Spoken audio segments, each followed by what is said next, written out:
Bismillahirrahmanirrahim. Assalamualaikum warahmatullahi wabarakatuh. Ikhwan akhwat yang disayang Allah Subhanahu wa taala.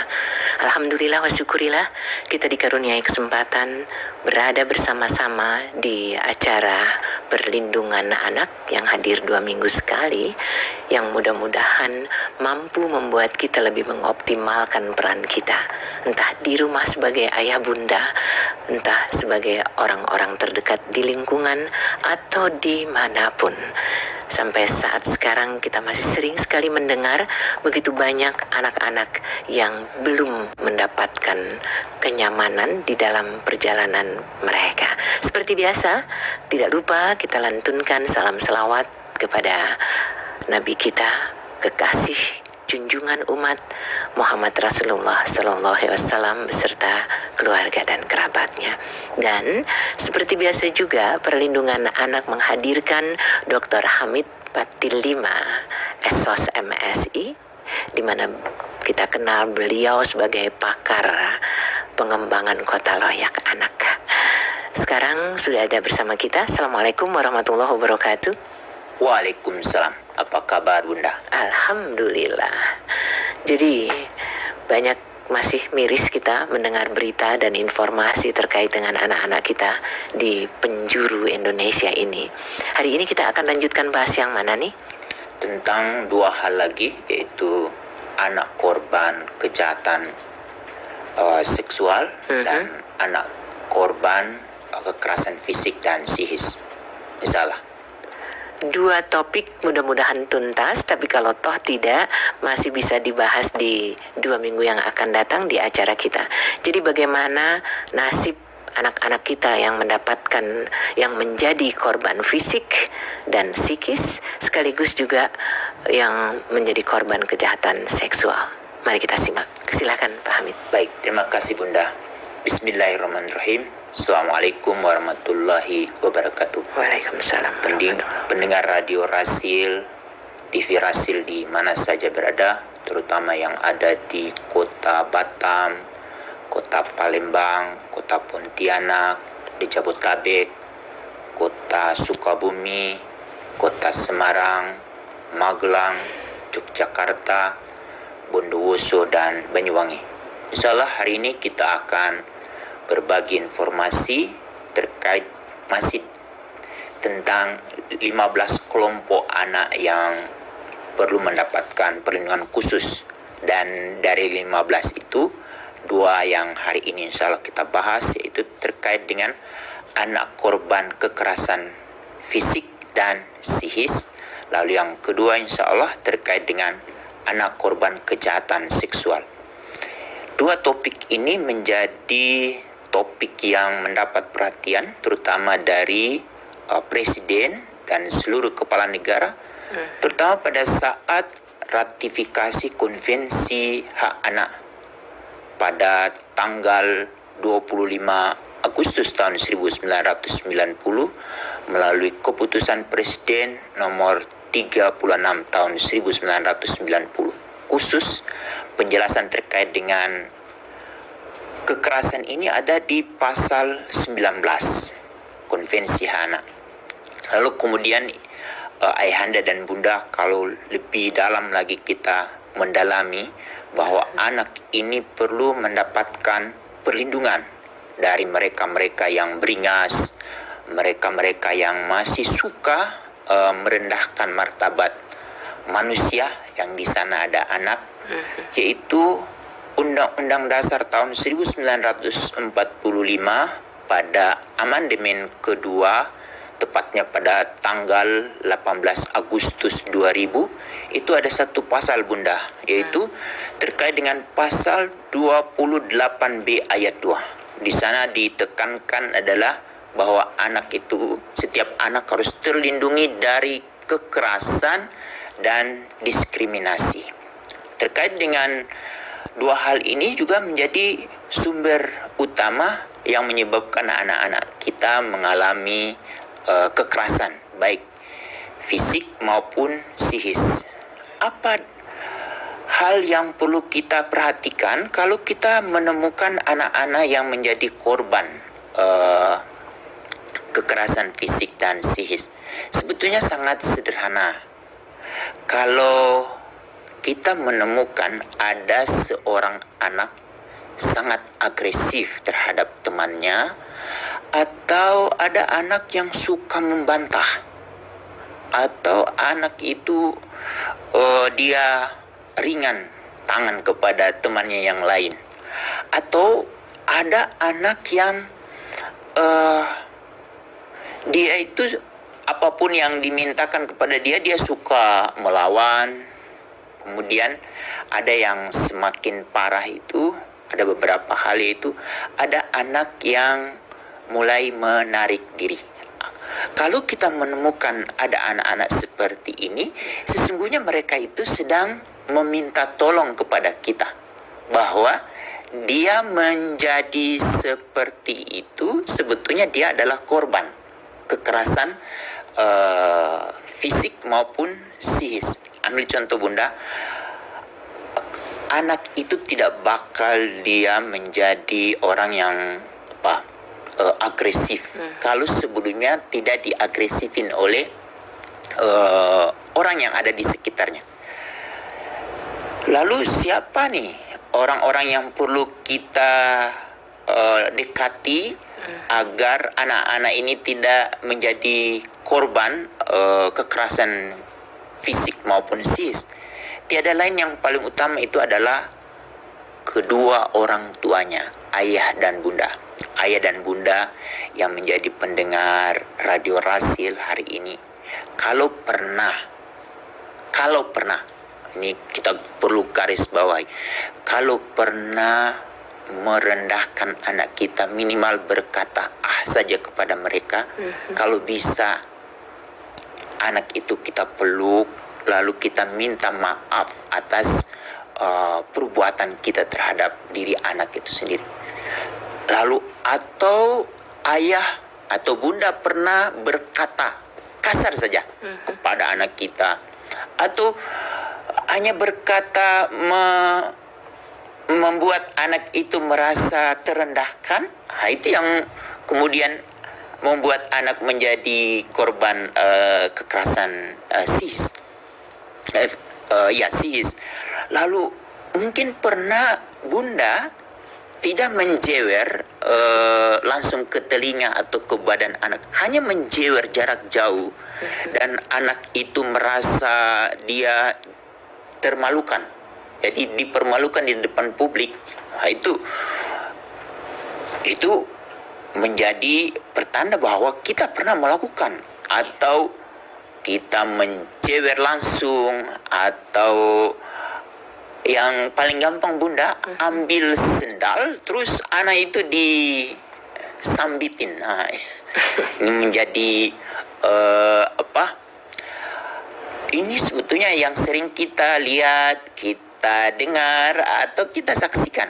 Atau ada juga orang yang sekarang bunda, dia sangat peduli kepada anak-anak. Lalu kalau dia melihat ada orang tua atau orang di sekitar melakukan kekerasan pada anak, itu langsung dia rekam, supaya direkam dan kemudian diviralkan, akhirnya mendapat perhatian. Sebetulnya perbuatan orang yang memviralkan itu sebetulnya tidak boleh, tetapi karena untuk menarik perhatian, lalu kepedulian, akhirnya mau tidak mau perbuatan yang tidak baik itu menjadi diterima begitu saja, karena untuk membuka mata orang-orang yang ada di sekitar bahwa sesungguhnya mereka itu tidak boleh, termasuk ayah ibunya, tidak boleh terlintas pun bunda, terlintas pun untuk melakukan kekerasan pada anak,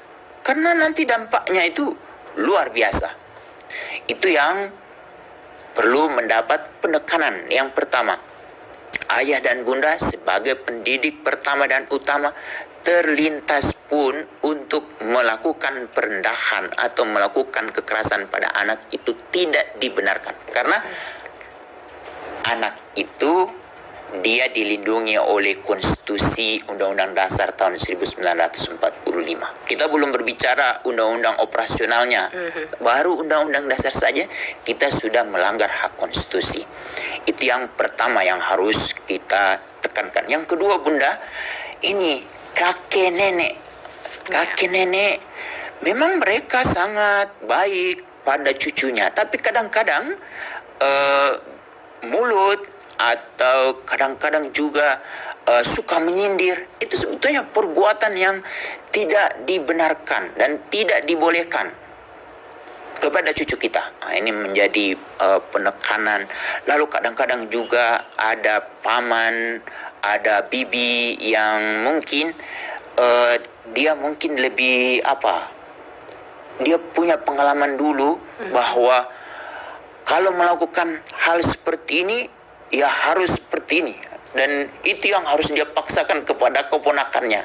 Dan kalau keponakannya tidak melakukan, meluncurlah kata-kata yang kalau bijaksana lalu menyenangkan, itu masih oke. Tapi ini hampir sebagian nama-nama yang ada di kebun keluar semua. Ragunan keluar semua. Padahal orang di kebun Ragunan itu adalah makhluk yang sangat dimuliakan oleh Allah. Tetapi itu menjadi kata-kata yang magic Ketika disematkan pada anak-anak kita. ya itu. Ini ibu bapak kalau kita pernah melakukannya ini nanti akan kita tekankan apa yang harus kita perbuat. Lalu yang ketiga ini, Bunda Nuning, kadang-kadang orang-orang yang dipercaya nanti akan menjaga anak-anak di sekitar. Tokoh-tokoh masyarakat, tokoh pemuda, atau orang-orang yang dianggap dewasa di sekitar anak-anak. Mereka-mereka ini diharapkan oleh anak-anak ini menjadi pelindung. Malah justru melihat ada anak yang melakukan perbuatan yang tidak menyenangkan atau bertentangan dengan apa yang ada di pikiran mereka, keluarlah itu kata-kata yang membuat anak itu sebetulnya dipanggil saja tidak sesuai dengan namanya, anak itu sudah mengalami diskriminasi. Ini justru dipanggil lagi dengan kalau yang tidak tahu itu apa, Bunda Nining. Terus apa? Yang kemudian anak itu kepada siapa dia harus minta bantuan? Dengan dia memperlihatkan ekspresi menjadi anak agresif, menjadi anak yang dicap sesuatu yang tidak sesuai dengan norma di masyarakat, lalu anak itu suka membanting, suka melawan, itu sebetulnya anak-anak itu sedang mengirim sinyal, Pak RT, kakek, nenek, paman, bibi, bantu aku nih. Aku ini sebetulnya korban dari kekerasan. Belum kita mengungkap sumber kekerasan yang muncul dari diri anak itu karena pengaruh gadget. Karena Bunda, saat ini gadget yang paling disukai oleh anak-anak itu yang berisi kekerasan. Dan banyak orang, terutama dari pemerintah, terus ada juga kementerian yang memperkenalkan e-sport yang penuh dengan kekerasan. Kalau e-sport untuk mungkin main biliar, oke. Tapi ini e-sport yang isinya penuh dengan kekerasan, yang kemudian yang ada di gambaran anak itu, di kepalanya itu adalah di praktek sehari-hari yang ada di game itu. Ini yang berbahaya. Untuk itu ayahanda dan bunda, kalau kita menemukan ada anak-anak yang korban kekerasan, itu ciri-cirinya dia suka membentak, suka melawan, lalu dia agresif, kemudian ada ini tidak disukai oleh teman-temannya, itu sebetulnya bertanda anak itu adalah korban kekerasan. Tapi karena di kepala kita, anak seperti ini adalah anak yang tidak tahu diurus. Untuk itu ayahanda dan bunda, terutama yang saya sebutkan ada 3 kelompok tadi. Yang terakhir adalah para tokoh budaya. Ini bapak ibu, banyak anak-anak yang korban kekerasan, dan itu kemudian diproses, akhirnya hanya didamaikan atau diapa. Untuk itu ke depan perlu dipikirkan bagaimana caranya untuk mengatasi kalau kita menemukan ada 2 kelompok anak. Anak yang menjadi korban kekerasan fisik, itu sederhana ciri-cirinya, suka melawan. Kalau sihis, itu yang sudah mau menarik diri. Tadi saya dapat informasi, dibacakan berita kita, 1 dari 5 atau 5 ada 1 yang mengalami gangguan jiwa. Salah satu sumber gangguan jiwa itu adalah perendahan martabat yang dilakukan oleh orang-orang yang ada di sekitarnya. Itu ibu bapak, lebih lengkapnya bagaimana kalau kita menemukan ada orang-orang yang menjadi pelaku terhadap kekerasan pada anak ini. Sederhana, kembali lagi telepon ke SAPA 129. Lapor orang-orang yang seperti ini. Tidak mau peduli itu kakeknya, tidak peduli itu neneknya, tidak peduli pamannya, lalu kemudian mereka berlatar belakang dari mana, itu harus lapor. Demi masa depan anak-anak kita. Karena kalau kita membiarkan anak-anak ini terus-menerus menjadi korban kekerasan, dia akan memproduksi kekerasan yang lebih dahsyat lagi dari yang dia rasakan. Untuk itu lapor. Kalau ada kantor polsek yang tidak mau menerima laporan, lapor sekaligus itu kantor polisinya. Karena sekarang lebih tegas lagi Kapolri untuk meminta kepada aparatnya itu harus segera tegas di dalam menegakkan aturan. Karena ada beberapa aturan yang dilanggar, Bunda. Kalau anak menjadi korban kekerasan fisik maupun psikis, ada 2 undang-undang. Undang-undang pertama yaitu Undang-Undang Nomor 23 Tahun 2002 tentang Perlindungan Anak yang mengalami perubahan menjadi Undang-Undang 35 Tahun 2014. Lalu yang undang-undang yang kedua ini yaitu Undang-Undang Nomor 23 Tahun 2004 tentang penghapusan kekerasan dalam rumah tangga. Di Undang-Undang 23 tahun 2004 ini, kalau ayah atau bunda melakukan kekerasan pada anak, itu termasuk pelaku kejahatan terhadap kemanusiaan. Masya Allah. Lebih dahsyat, dia harusnya itu diproses oleh, kalau di dunia internasional, oleh mahkamah mahkamah kejahatan kemanusiaan internasional, dan dia bisa berhadapan dengan Komisi Hak Asasi Manusia, lalu ada Komisi Perlindungan Anak Indonesia. Untuk itu ayahanda dan bunda jangan pernah terbetik sedikit pun.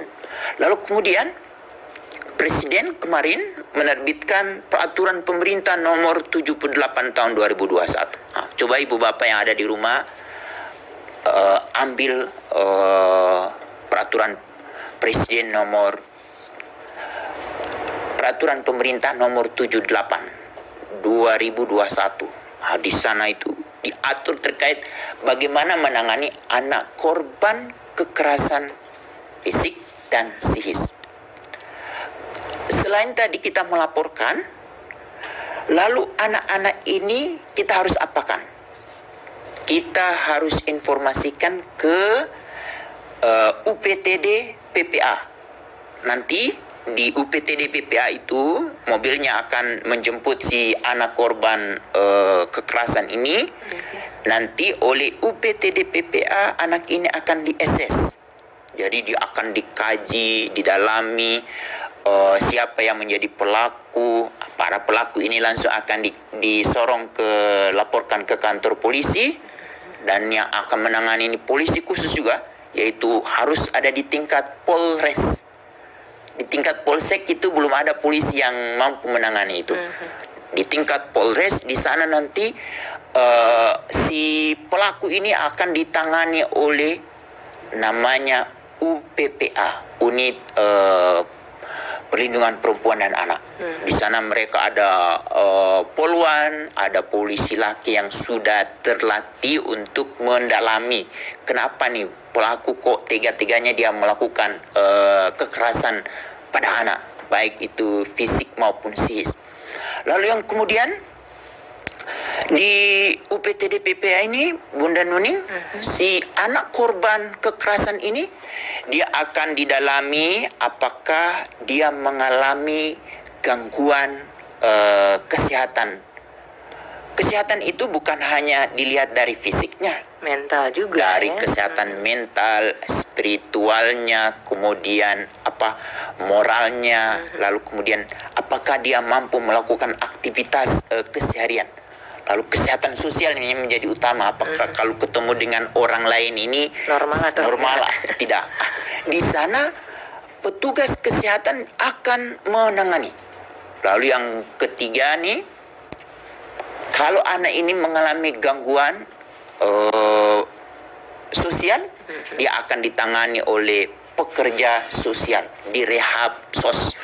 Didalami apakah anak ini suka teriak malam atau tidurnya seperti apa. Ini akhirnya anak ini benar-benar akan direhabilitasi. Setelah direhabilitasi otomatis anak ini perlu kembali lagi ke rumahnya.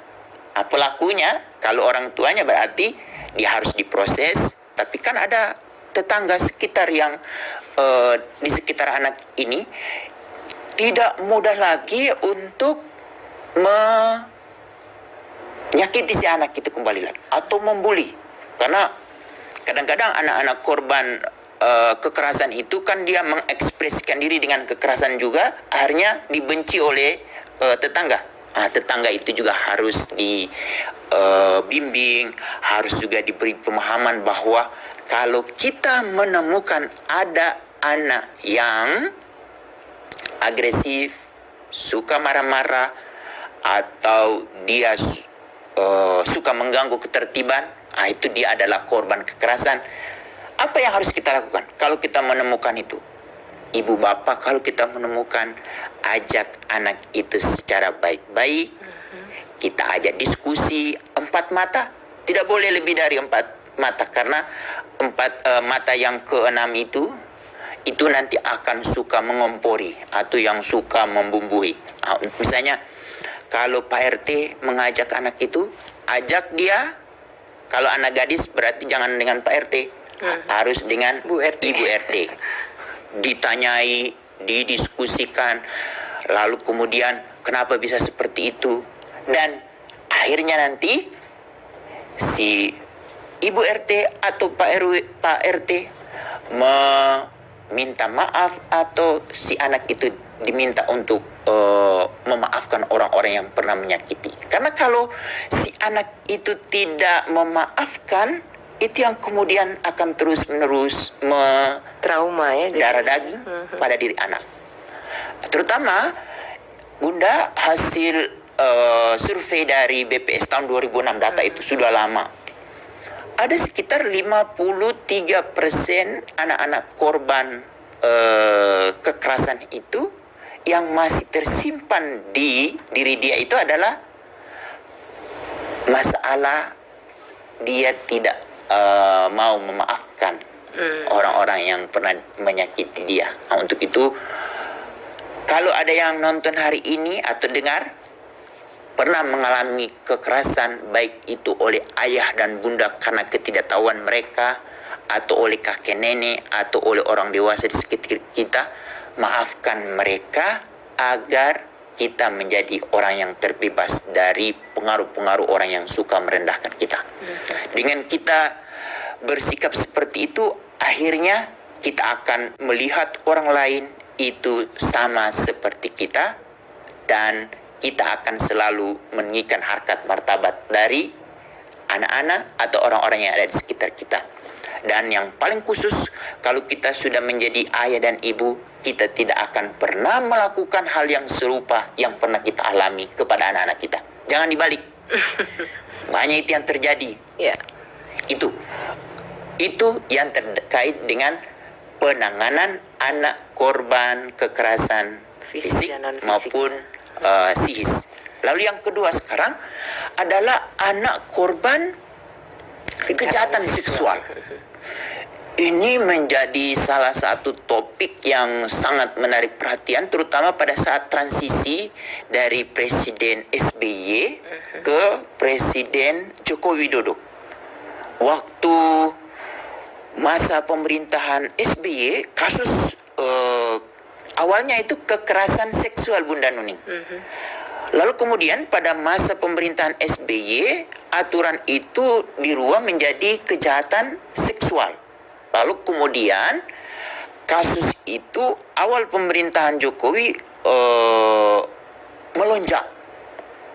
Kasus yang mungkin yang masih diingatan para pendengar Radio Rasil adalah kasus di salah satu provinsi di mana ada seorang anak gadis, dia dari rumah ke sekolah, di tengah jalan dia digerayangi oleh teman-temannya di hutan sampai dia disakiti, dia mengalami kekerasan atau kejahatan seksual. Lalu akhirnya apa yang dilakukan oleh Presiden?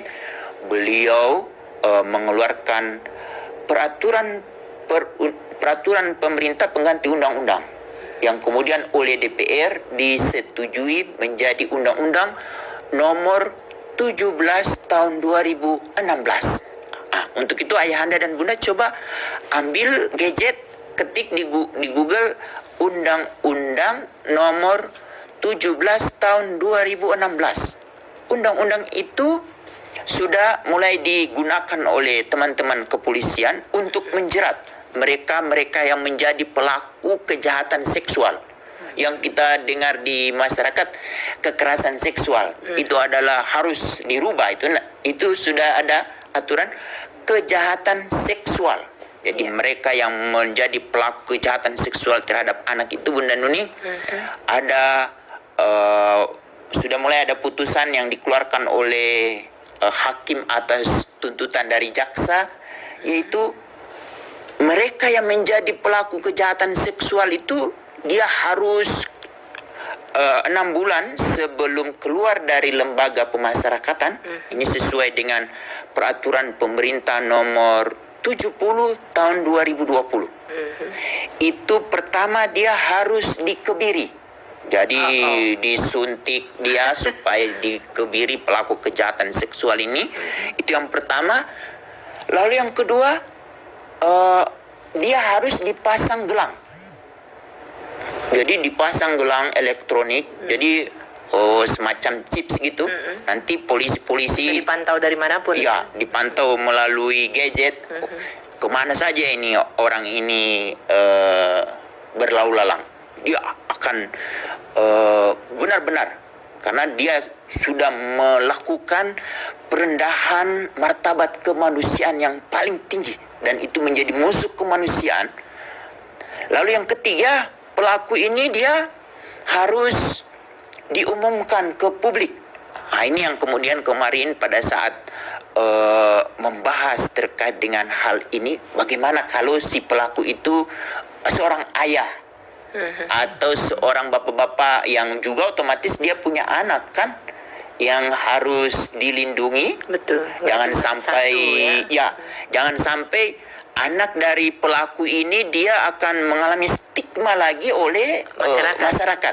Untuk itu masyarakat, kalau kita sudah ketahui ada seorang bapak-bapak yang diumumkan ke publik menjadi pelaku kejahatan seksual, kita jangan mengkait-kaitkan itu dengan keluarganya dia, termasuk anaknya di sana. Karena ada aturan di Undang-Undang Perlindungan Anak itu, jangan melakukan stigmatisasi terhadap anak itu karena perbuatan orang tuanya. Itu yang nanti kita bahas di sesi-sesi salah satu anak korban yang perlu mendapat perlindungan itu adalah anak korban stigmatisasi karena perbuatan orang tuanya. Salah satunya ini yaitu pada saat aturan ini ditegakkan, si pelaku ini melalui Kominfo atau melalui dinas Kominfo di daerah itu akan mempublikasi si pelaku ini, sama seperti para penjahat yang diumumkan oleh polisi atau yang menjadi buronan DPO atau mereka yang menjadi pelaku tindak pidana korupsi, sama itu statusnya Bunda Nuning. Ya. Dia akan diumumkan ke publik. Lalu yang keempat, si pelaku ini dia harus direhab agar jangan sampai berbuat lagi perbuatan yang serupa Setelah keluar dari lembaga masyarakat. Iya. Itu kalau perlakuan terhadap pelaku. Bagaimana dengan si korban ini? Ayahanda dan bunda, salah satu anak korban kejahatan seksual itu dia mengalami trauma yang berulang-ulang. Dan yang paling menyedihkan itu adalah pada saat dia menarik diri. Ya. Dia mungkin sudah tidak merasa diterima oleh orang tuanya, oleh tetangganya. Begitu juga dia juga tidak bersedia menerima diri dia, karena dia sudah menjadi korban kejahatan seksual. Untuk menghadapi anak seperti ini, ibu, bapak terutama yang memiliki anak korban kejahatan seksual, mereka harus segera dirangkul dan jangan dia dibuat menyendiri. Jadi dibuat dia sibuk. Begitu juga dengan kakek nenek yang ada di rumah, harus menyemangati anak ini dan jangan pernah berkata-kata yang sembarangan. Lalu kemudian jangan sampai juga menyentuh bagian-bagian itu. Bunda Nuning, ada teman saya itu dia sudah berumur lebih, tapi pada saat sedang ngantri makan itu dia tersentuh oleh salah satu tamu. Dia trauma, dia teriak-teriak. Masa lalunya. Jadi masa lalu. Kalau kita anak-anak korban kejahatan seksual itu nanti akan trauma seperti itu. Jadi sebetulnya dia tidak sembuh, dia tapi akan berulang lagi. Untuk itu kalau kita menemukan seperti itu, kita harus menenangkan dia, merangkul dia dan membuat dia lagi gembira.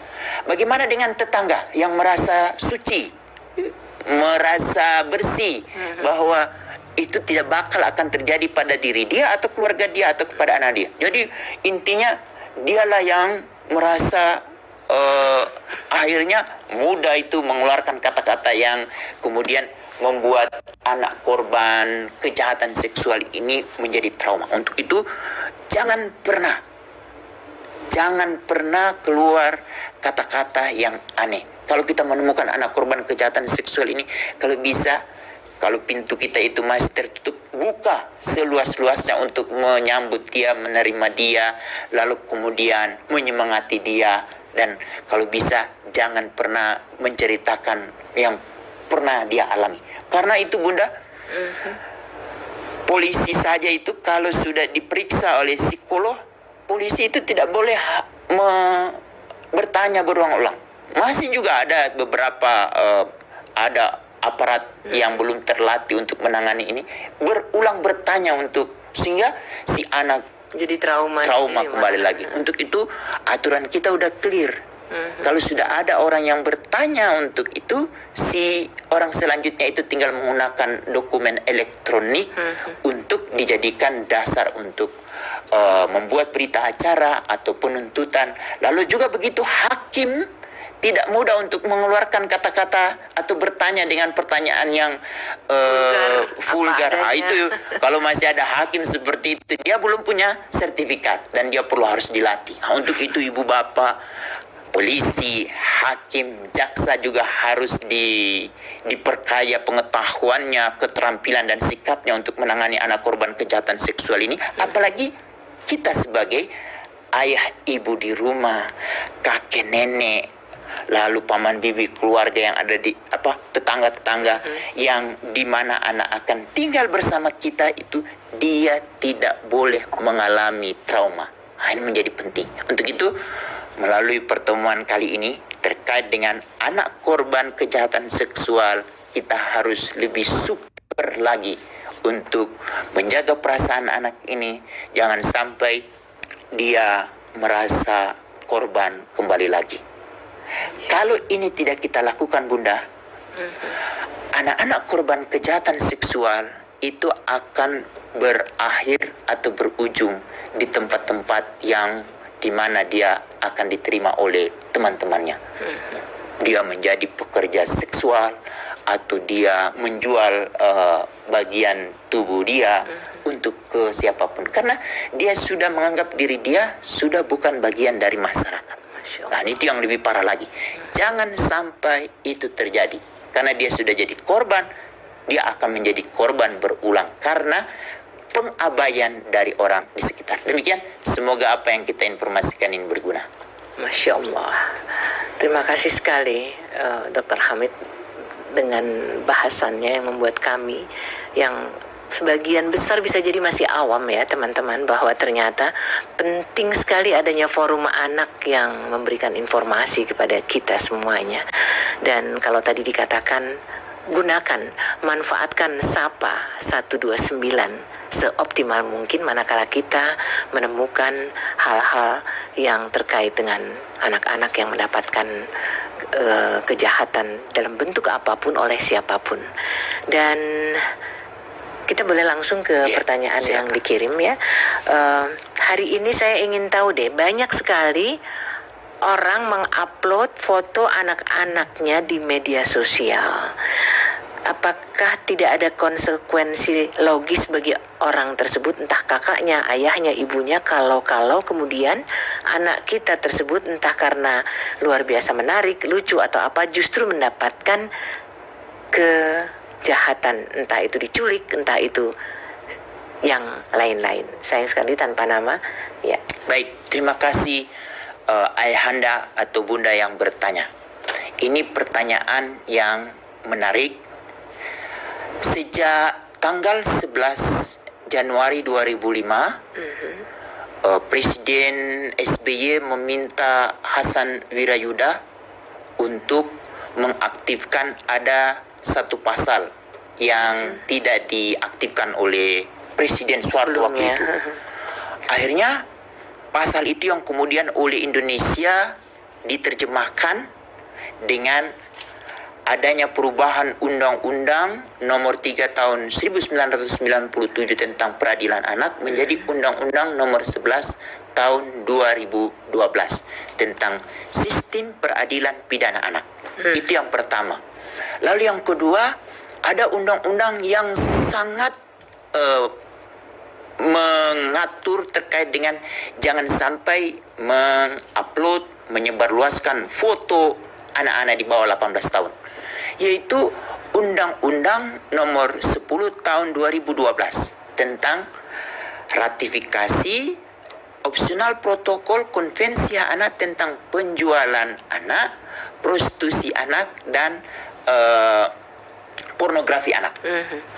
Dari dua undang-undang ini, dan sebetulnya di salah satu undang-undang lagi, Undang-Undang Perlindungan Anak, identitas anak itu tidak boleh disebar luas. Baik itu anak menjadi pelaku atau anak menjadi korban saksi. Anak pelaku, korban, saksi saja identitasnya tidak boleh disebarluaskan, apalagi anak yang belum menjadi dari kelompok itu. Anak ini dia harus dilindungi. Untuk itu ibu bapak, kalau sudah terlanjur memfoto atau merekam, kemudian menyebarluaskan di media sosial, kalau bisa kita hapus.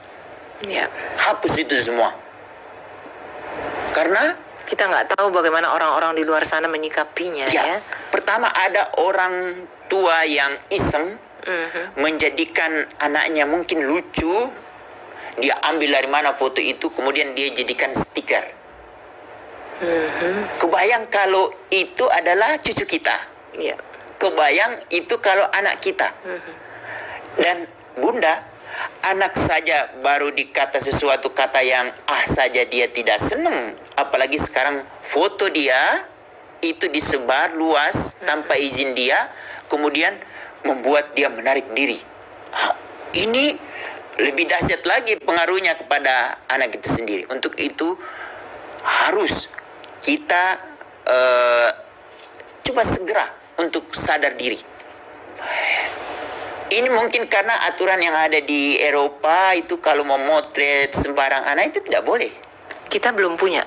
Kita sudah punya nih barusan undang-undang yang saya sebut. Nggak, maksudnya dipahami masyarakat yang kemudian Itu dilakukan. yang kemudian orang tua kita itu yang mungkin kaget ada teknologi, lalu kemudian kalau dulu harus pakai film yang putar-putar tuh susah untuk sekarang dengan ada yang dimudahkan mereka.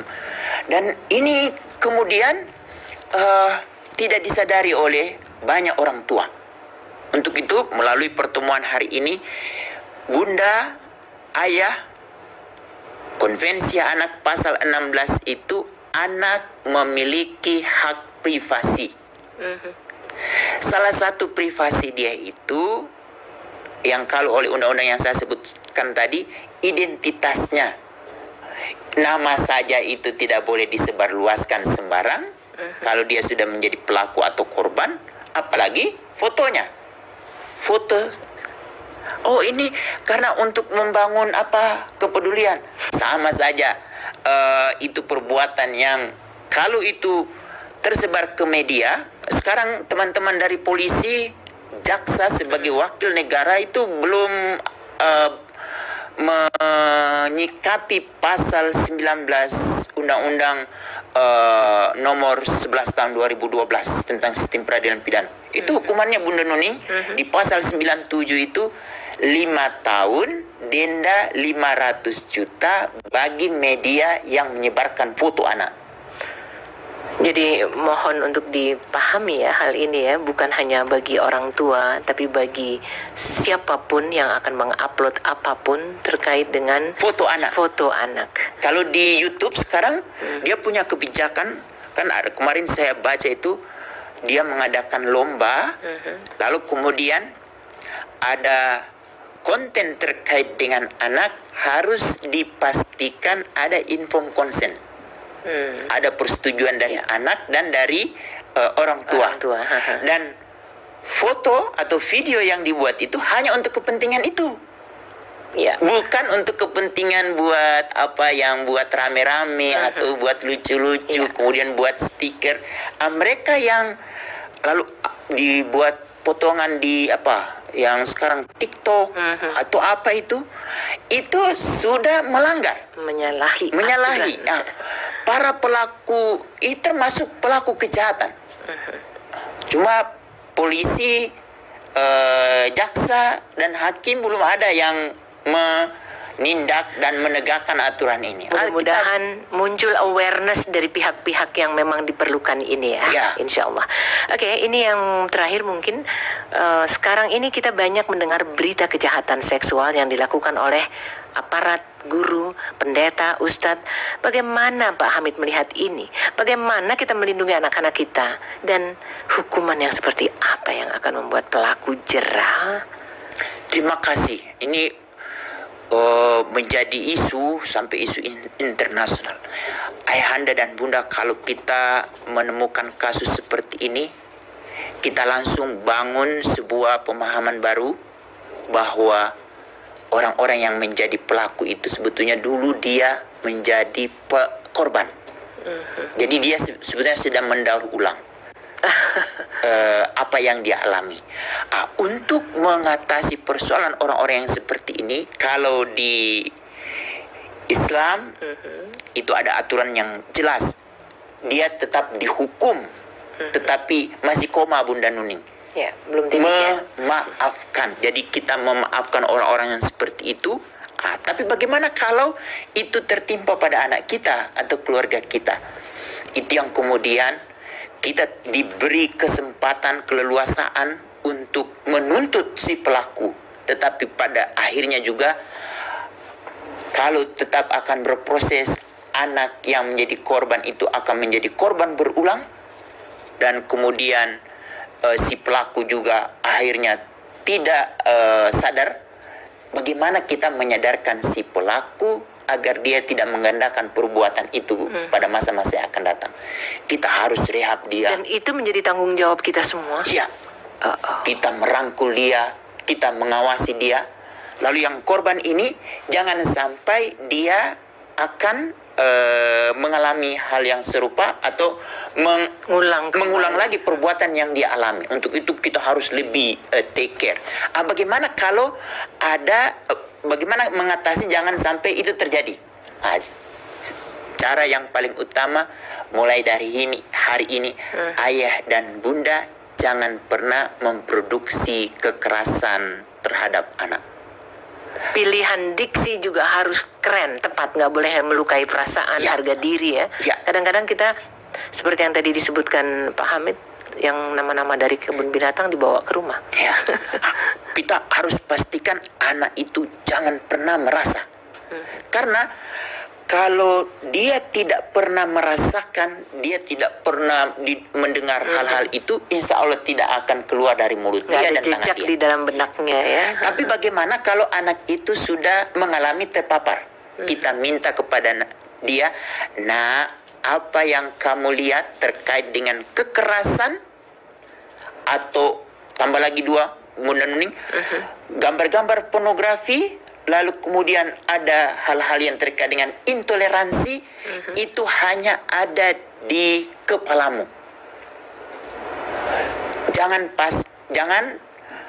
sampai itu terekspresi melalui mulut dan tanganmu. Dan itulah menjadi anak yang keren. Dan orang yang tua yang terus-menerus meminta anaknya, nah, kalau melihat hal-hal kekerasan, pornografi, intoleransi, itu jangan terekspresi dari mulut dan tanganmu. Itu berarti kamu telah menyelamatkan dirimu dan orang lain. Dan tidak ada orang yang dikorbankan. Demikian, itu mungkin yang menjadi poin penting. Bahasan yang sangat perlu sekali untuk kita jadikan catatan bahwa kita adalah hamba Allah yang peduli pada hal-hal semacam ini.